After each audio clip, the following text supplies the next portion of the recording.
ভারতের পানিতে ডুবলো ফেনী, কুমিল্লা সহ দেশের 10 জেলা, দুজনের মৃত্যু, পানিবন্দী 36 লাখ মানুষ। অনেক কই যাবো, কই কষ্ট জানবাছে না। সকাল দিকে পানি বাড়তেছে, এখনো বাড়িবার সম্ভাবনা বেশি। সর্বোচ্চ গুরুত্ব বন্যা মোকাবিলায় সমন্বয় করবেন উপদেষ্টারা, ভারতকে তথ্য উপদেষ্টার হুঁশিয়ারি।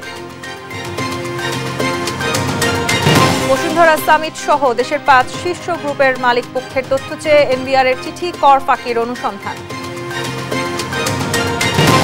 হাসিনার বিরুদ্ধে গণহত্যার আরও মামলা, মানবাধিকার লঙ্ঘনের প্রাক অনুসন্ধানে জাতিসংঘের প্রতিনিধি দল। গণমাধ্যমে তারেক রহমানের বক্তব্য প্রচার ও প্রকাশে বাধা নেই, হাইকোর্টের বিশেষ বেঞ্চের রায়, রুল খারিজ। নগদের ডিজিটাল ব্যাংকিং লাইসেন্স স্থগিত, শতভাগ মালিকানায় সরকার, সময় হলেই ছাড়া হবে বেসরকারি খাতে।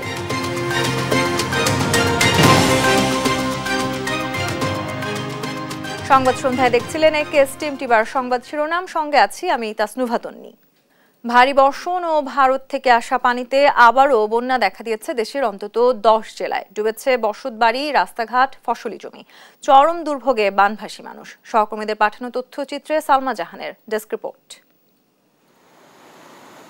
একদিনে টানা বৃষ্টি, অন্যদিকে ভারত বাঁধ খুলে দেয়, দ্রুত বাড়ছে পানি। নদ নদীর দুকুল ছাপিয়ে ভেসে যাচ্ছে লোকালয়, প্লাবিত হচ্ছে নতুন নতুন এলাকা। পথঘাট ডুবে যাওয়ায় পানিবন্দী হয়ে পড়েছে বন্যা কবলিত এলাকার মানুষ। উজানের ঢলে মৌলভীবাজারের মনু ও ধোলাই নদীর 8 স্থানে বন্যা প্রতিরক্ষা বাঁধ ভাঙন দেখা দিয়েছে। মনু নদী বিপদসীমার 108 সেন্টিমিটার, চাঁদনীঘাট এলাকায় 113 সেন্টিমিটার, ধলাই নদীতে 33 সেন্টিমিটার ও জৌরি নদীতে বিপদসীমার 188 সেন্টিমিটার এবং কুশিয়ারা নদীর পানি বিপদসীমার 5 সেন্টিমিটার উপর দিয়ে প্রবাহিত হচ্ছে। অনেক কই যাবো, কই কষ্ট জানবাছে না। ভারত থেকে আসা পানিতে ব্রাহ্মণবাড়িয়ার আখাউড়া উপজেলার নিম্নাচল তলিয়ে গেছে। পানিবন্দী হয়ে পড়েছে প্রায় অর্ধশত গ্রাম।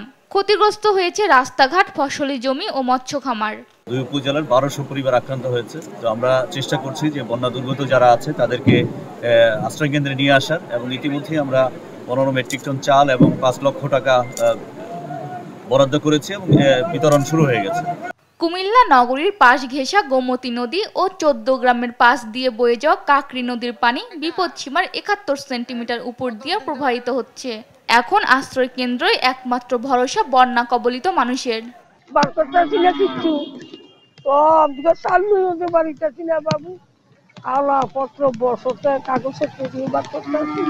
আমরা সবাই এখন আশ্রয় কেন্দ্রে যাচ্ছি, যেমন আমাদের স্কুল আছে, মাদ্রাসা আছে। স্মরণকালের ভয়াবহ বন্যার কবলে ফেনী, মুহুরী, কহুয়া ও সিলোনিয়া নদীর বন্যা নিয়ন্ত্রণ বাঁধ ভেঙে গেছে। প্লাবিত ফেনী সদর, পরশুরাম, ফুলগাজী ও ছাগলনাইয়া উপজেলা। চরম দুর্ভোগে পড়েছে বানভাসী মানুষ। গেল 2 মাসে চতুর্থবার বন্যার কবলে খাগড়াছড়ি। সড়ক তলিয়ে যাওয়ায় জেলা সদরের সঙ্গে দিঘি নালা ও রাঙামাটির লংগদু ও বাঘাইছড়ির সাথে সড়ক যোগাযোগ বন্ধ রয়েছে। জেলার 99টি আশ্রয় কেন্দ্র প্রস্তুত রাখা হয়েছে। এরকম অবিশ্বাস্য বন্যা আগে কখনো দেখি নাই আমরা। সকাল দিকে পানি বাড়তেছে, এখনো বাড়িবার সম্ভাবনা বেশি। ভারী বর্ষণ ও পাহাড়ি ঢলে সাজেক সড়কের বাঘাইহাট বাজার, মাচালং ও কবাখালী অংশে পানি উঠে যাওয়ায় যান চলাচল বন্ধ আছে। এতে আটকা পড়েছে সাজেক ঘুরতে আসা 250 পর্যটক। টানা 5 দিনের বর্ষণে লক্ষ্মীপুর জেলার 4 উপজেলার অন্তত 30,000 মানুষ পানিবন্দী। উজানের ঢলে ভোলায় মেঘনার পানি বিপদসীমার উপর দিয়ে প্রবাহিত হচ্ছে। 20টি গ্রামের অন্তত কয়েক হাজার মানুষ। 7 দিন ধরে পানিতে নিমজ্জিত বসতঘর, আঙিনা। রান্নার চুলা না জ্বালায় অনাহারে অধ্যারে দিন কাটছে বানভাসীদের। পানিতে আমরা লামে না, সব বুড়িয়া থাকে, আমরা কোনো জায়গায় যাইতে পারি না, কোনো হাট বাজার আনতে পারি না, চুলা চাকি সব ভিজে গেছে। এদিকে অতি জোয়ারের কারণে ভোলা লক্ষ্মীপুর নৌ রুটের ভোলা অংশের ইলিশা ফেরিঘাট ডুবে থাকায় চরম দুর্ভোগে পড়েছে যাত্রীরা। ঢাকা থেকে আইছি, ফেরি দিয়ে আইছি, গাড়ি নামামু, জোয়ারের পানির টেরায় নামতে পারি না। বৃষ্টি অব্যাহত থাকলে বন্যা পরিস্থিতির আরও অবনতি হতে পারে জানিয়েছেন বন্যা সতর্কীকরণ কেন্দ্র। সালমা জাহান, নিউজ ডেস্ক, দেশ টিভি। দেশের পূর্ব দক্ষিণ অঞ্চলে সৃষ্ট বন্যায় এখনো পর্যন্ত 40,840 পরিবারের 29 লাখ মানুষ ক্ষতিগ্রস্ত হয়েছেন জানিয়েছে দুর্যোগ ব্যবস্থাপনা ও ত্রাণ মন্ত্রণালয়ের অতিরিক্ত সচিব KM আলী রেজা।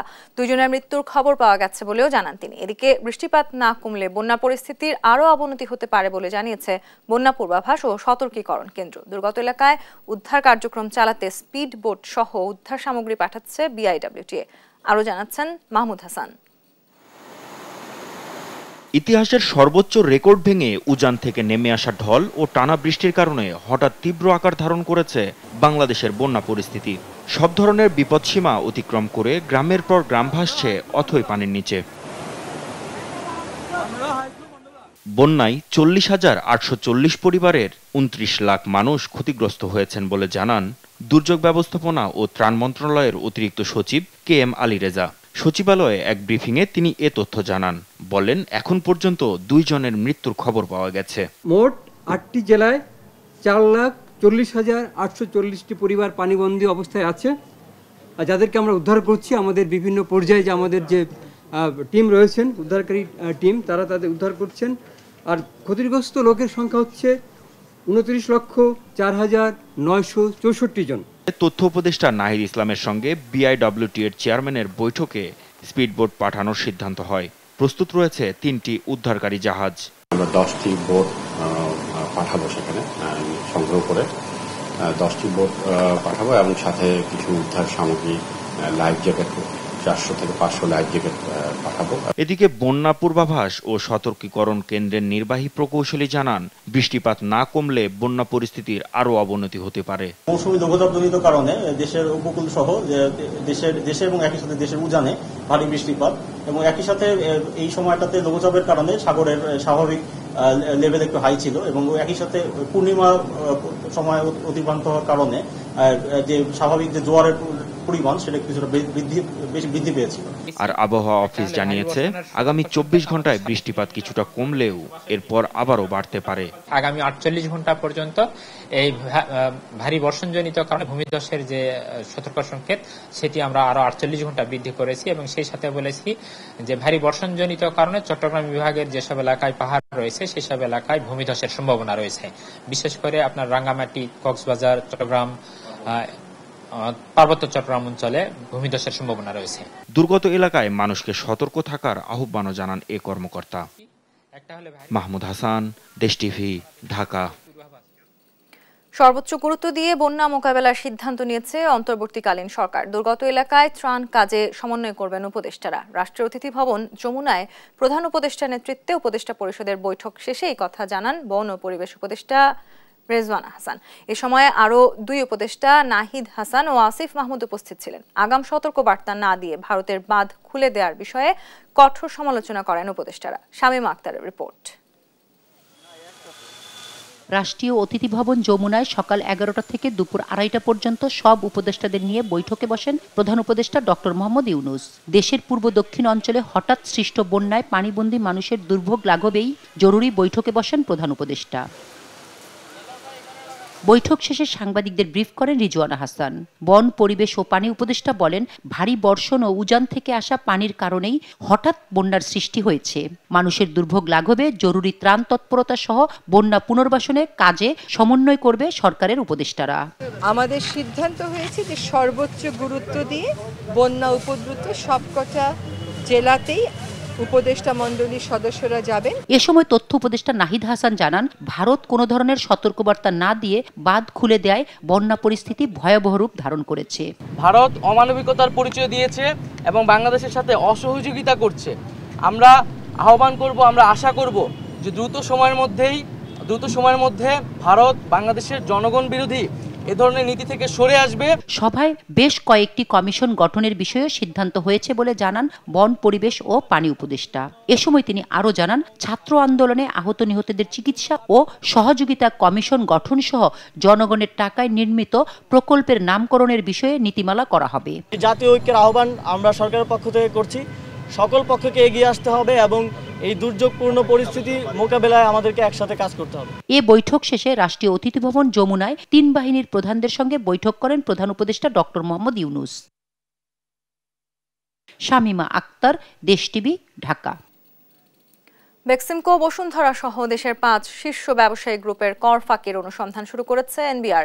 এরই ধারাবাহিকতায় বৃহস্পতিবার বেক্সিমকো গ্রুপের কর্ণধার সালমান এফ রহমান, নাসা গ্রুপের চেয়ারম্যান নজরুল ইসলাম মজুমদার, সামিট গ্রুপের চেয়ারম্যান মোহাম্মদ আজিজ খান, বসুন্ধরা গ্রুপের চেয়ারম্যান আহমেদ আকবর সোবহান, ওরিয়ন গ্রুপের চেয়ারম্যান ওবায়দুল করিম এবং তাদের সাথে সংশ্লিষ্ট ব্যক্তিবর্গের তথ্য চেয়ে ব্যাংক ও আর্থিক প্রতিষ্ঠান, সিকিউরিটিজ অ্যান্ড এক্সচেঞ্জ কমিশন ও সঞ্চয় অধিদপ্তর সহ সংশ্লিষ্ট বিভিন্ন দপ্তরে চিঠি দিয়েছে এনবিআর।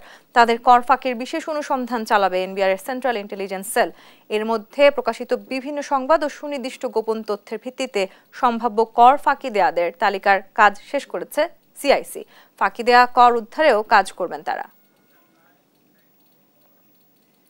বিএনপি ভারপ্রাপ্ত চেয়ারম্যান তারেক রহমানের যে কোনো ধরনের বক্তব্য সব ধরনের গণমাধ্যমে প্রচার ও প্রকাশে নিষেধাজ্ঞার বিষয়ে দেয়া রুল খারিজ করেছেন হাইকোর্ট। এর ফলে গণমাধ্যমে তার বক্তব্য প্রচারে বাধা নেই বলে জানিয়েছেন আইনজীবীরা। বৃহস্পতিবার বিচারপতি মোহাম্মদ খসরুজ্জামান ও বিচারপতি মোহাম্মদ খায়রুল আলমের হাইকোর্ট বেঞ্চ এই রায় ঘোষণা করেন। এক রিট আবেদনের পরিপ্রেক্ষিতে 2015 সালের 7 জানুয়ারি তারেক রহমানের বক্তব্য গণমাধ্যমে প্রচারের উপর নিষেধাজ্ঞা দেন হাইকোর্ট। একই সঙ্গে রুল জারি করেন। রুলে তারেক রহমানের বক্তব্য প্রকাশ ও প্রচার নিষিদ্ধ করতে প্রয়োজনীয় পদক্ষেপ নিতে কেন বিবাদীদের নির্দেশ দেয়া হবে না তা জানতে চাওয়া হয়। ওই রুল শুনানির জন্য 8 বছর পর হাইকোর্টে আবেদন জানায় রিটকারী পক্ষ, কিন্তু তারেক রহমানের ঠিকানা ভুল থাকায় নোটিশ সঠিকভাবে জারি হয়নি। এ কারণে ঠিকানা সংশোধন করে ফের আবেদন দাখিলের নির্দেশ দেন হাইকোর্ট। মাননীয় আদালত বলেছেন আজকে থেকে জনাব তারেক রহমান সাহেবের উপরে ওনার বক্তব্য প্রচারের ক্ষেত্রে যে নিষেধাজ্ঞা ছিল তা আজকে থেকে আর কার্যকরী নয়। যে নিষেধাজ্ঞাগুলো জারি করা হয়েছিল সেগুলো রিকল করে ভ্যাকেট করে দিয়েছেন এবং রিট পিটিশনটাই শেষ করে দিয়েছেন। আমরা আজকে মনে হচ্ছে যে ন্যায় বিচার পেয়েছি। কনস্টিটিউশনাল রাইটস, যে রাইটসগুলা আপনার প্রিজার্ভ করার জন্য, সমুন্নত রাখার জন্য আইনজীবী সমাজ কাজ করেন, আমরা কাজ করি আদালতে আইনজীবী হিসাবে। আজকে সেই রাইটসটা প্রিজার্ভ হয়েছে। দেখছেন সংবাদ সন্ধ্যা। আলোচনার মধ্য দিয়ে স্বৈরাচার হাসিনা সরকারের গণহত্যা, মানবাধিকার লঙ্ঘনের প্রাক অনুসন্ধান শুরু হয়েছে বলে জানিয়েছেন জাতিসংঘের 3 সদস্যের কারিগরি দলের প্রধান রোরি মুঙ্গোভেন। দুপুরে পররাষ্ট্র সচিবের সঙ্গে সাক্ষাৎ শেষে সাংবাদিকদের এই কথা বলেন তিনি। বাংলাদেশের এই ঐতিহাসিক মুহূর্তে জাতিসংঘ পাশে থাকতে চায় বলেও জানান তিনি। M A আজিমের report. জাতিসংঘের 3 সদস্যের কারিগরি দল বৃহস্পতিবার দুপুরে পররাষ্ট্র সচিবের সঙ্গে সাক্ষাৎ শেষে কথা বলেন সাংবাদিকদের সাথে। বলেন কিভাবে অন্তর্বর্তীকালীন সরকারকে সহযোগিতা করা যায় সে বিষয়ে প্রাথমিক ও প্রাক অনুসন্ধানে আলোচনা হয়েছে। Really hold some preliminary discussions, exploratory discussions with the government about ways in which our office can support the interim government, people of Bangladesh at this historic time.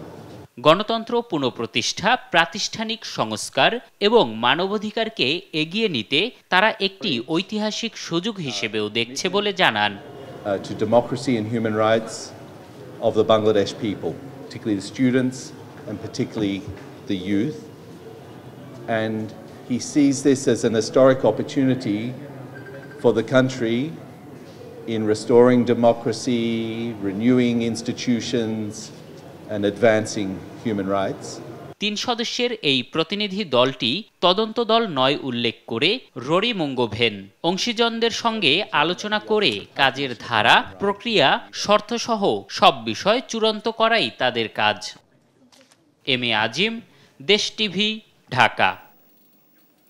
গণহত্যা ও দুর্নীতির দায়ে একের পর এক মামলায় জড়াচ্ছেন শেখ হাসিনা সহ আওয়ামী লীগের নেতাকর্মীরা। বৃহস্পতিবার দুপুর পর্যন্ত তাদের বিরুদ্ধে মামলা হয়েছে 5টি। এর মধ্যে 3টিতে সাবেক প্রধানমন্ত্রীকে প্রধান আসামি করা হয়। আছেন আমির হোসেন আমু, হাসানুল হক ইনু ও রাশেদ খান মেননও। মামলা থেকে বাদ যায়নি পুলিশের ঊর্ধ্বতন কর্মকর্তাও। আরও জানাচ্ছেন নাফিয়া ফারজানা। ছাত্র জনতার আন্দোলনে স্বৈরাচার শেখ হাসিনা পালিয়ে যাওয়ার পর থেকে সাবেক প্রধানমন্ত্রী ও আওয়ামী লীগের নেতাকর্মীদের বিরুদ্ধে গণহত্যা ও দুর্নীতির দায়ে হচ্ছে একের পর এক মামলা। বৃহস্পতিবার শেখ হাসিনাকে প্রধান করে আদালতে 3টি মামলা দায়ের করেন ভুক্তভোগীরা। এতে নতুন করে যুক্ত হয়েছে আমির হোসেন আমু, হাসানুল হক ইনু, রাশেদ খান মেনন সহ আওয়ামী লীগের অনেক নেতাকর্মীর নাম। 18 জুলাই আশুলিয়া থানার সাভার হাইওয়ে এলাকায় পুলিশ ও বিজিবির গুলিতে নিহত হন আসহাবুর ইয়ামিন, আলামিন ও মেহেদি হাসান। এ ঘটনায় শেখ হাসিনা, শেখ রেহানা ও সজীব ওয়াজেদ জয়কে আসামি করা হয়। এছাড়া 14 দলের সমন্বয়ক আমির হোসেন আমু, হাসানুল হক ইনু, রাশেদ খান মেনন, ছাত্রলীগের সভাপতি সম্পাদক সহ 44 জন ও অজ্ঞাতনামা আরও 150 জনের বিরুদ্ধে হত্যা মামলা করা হয়। 20 জুলাই সাংবাদিক আমিনুল ইসলাম ইমন আহতের ঘটনায় শেখ হাসিনা, আসাদুজ্জামান খান কামাল সহ 16 জনের বিরুদ্ধে রমনা থানায় হত্যা চেষ্টা মামলা হয়। গুলি করে মুমূর্ষু অবস্থায় ফেলে তার ব্যবহৃত R15 মোটরসাইকেলটি ডিবি পুলিশ নিয়ে যায় স্থান থেকে। পরবর্তীতে স্থানীয় জনগণ পথচারী তাকে উদ্ধার করে ঢাকা মেডিকেল কলেজে নিয়ে আসে। তিনি এখন Sheikh Hasina burn and plastic surgery ইনস্টিটিউটে চিকিৎসাধীন। তার পা এবং হাত নিউরোলজিক্যাল প্রবলেম আছে, অচল হয়ে যাওয়ার উপক্রম। তিনি বাঁচবেন কিনা তারও নিশ্চয়তা নাই। মোহাম্মদপুরে 2 বন্ধু নাস্তা খেতে বের হলে আওয়ামী লীগের সন্ত্রাসীদের গুলিতে মারা যান শাহরিয়ার। এ ঘটনায় শেখ হাসিনা সহ 68 জনের নামে মোহাম্মদপুর থানায় মামলা করেন ভুক্তভোগীর পরিবার। বৈষম্য ছাত্রবিরোধী আন্দোলনের সময় স্থানীয় কিছু আওয়ামী লীগের সন্ত্রাসীরা এবং বিভিন্ন পদপদবীধারী আওয়ামী লীগের সংগঠনের তারা হত্যাকাণ্ডের সাথে জড়িত ছিল এবং তারা সশরীরে উপস্থিত হয়ে এই হত্যাকাণ্ড ঘটিয়েছে। এছাড়া যাত্রাবাড়ি থানায় ওবায়দুল কাদেরকে প্রধান করে 6 জনের বিরুদ্ধে মামলা হয়। এদিকে মতিঝিল থানায় এসিকে প্রধান করে 20 জন পুলিশ ও আওয়ামী লীগের নেতাকর্মীদের নামে মামলা করা হয়। নাফিয়া ফারসানা, দেশ টিভি, ঢাকা। দেখছেন সংবাদ সন্ধ্যা। ওয়ার্কার্স পার্টি সভাপতি ও সাবেক মন্ত্রী রাশেদ খান মেননকে আটক করা হয়েছে, নিশ্চিত করেছে ঢাকা মেট্রোপলিটন পুলিশ। বৃহস্পতিবার সন্ধ্যায় রাজধানীর বনানীতে মেননের নিজ বাসভবন থেকে তাকে আটক করে ডিবি কার্যালয়ে নিয়ে যাওয়া হয়। টিএমপির মিডিয়া ও পাবলিক রিলেশনস বিভাগ থেকে এই তথ্য নিশ্চিত করা হয়েছে। বৈষম্য বিরোধী ছাত্র আন্দোলনকে কেন্দ্র করে ছাত্র জনতা হত্যার ও 2013 সালের 5 মে শাপলা চত্বরে হেফাজত ইসলামের সমাবেশে গণহত্যার অভিযোগে আন্তর্জাতিক অপরাধ আদালতে দায়ের করা অভিযোগে তাকে আসামি করা হয়েছে। নগদের ডিজিটাল ব্যাংকিং লাইসেন্স আপাতত স্থগিত করেছে বাংলাদেশ ব্যাংক, জানিয়েছেন কেন্দ্রীয় ব্যাংকের গভর্নর আহসান এইচ মনসুর। বিকেলে এক জরুরি সংবাদ সম্মেলনে এইসব তথ্য জানান তিনি। এখন থেকে নগদের শতভাগ মালিকানা সরকারের, তবে আগামীতে বেসরকারি খাতেই পুনরায় দেয়া হবে নগদকে বলেও জানান গভর্নর। আর ইসলামী ব্যাংকের নতুন পরিচালনা পর্ষদ সম্পর্কে গভর্নর বলেন, ব্যাংকটিকে স্থিতিশীল লক্ষ্য। একই সঙ্গে বিদেশে পাচার হওয়া অবৈধ অর্থ ফেরানোর চেষ্টা অব্যাহত থাকবে বলেও জানান কেন্দ্রীয় ব্যাংকের গভর্নর। ডিজিটাল লাইসেন্সিং প্রসেস, এটাকে আমরা আবার রিভিউ করব, কাজে সেই কনটেক্সটে এটাও বিবেচিত হবে। তবে আমি এটুকু বলে রাখি যে নগদকে যদি পুনর্গঠন করা হয়, নগদ যদি আবার নিজের পায়ে দাঁড়াতে পারে, তারা হয়তো আবার ডিজিটাল লাইসেন্স পাওয়ার যোগ্য হবে ভবিষ্যতে, বাট সরকারি মালিকানায় বা সরকারি বেসরকারি যৌথ মালিকানায় হবে সেটা। দেখছেন সংবাদ সন্ধ্যা। আমি এই চেয়ারে বসবো না। বাচ্চু ভাই, এই চেয়ারকে ভয় পেও না। ডেন্টিস্টের পরামর্শ নাও নতুন কোলগেট অ্যাক্টিভ সোল, যা দাঁতের সমস্যা শুরু হওয়া মাত্রই থামিয়ে দেয়। না থাকবে ব্যথা, না থাকবে ভয়।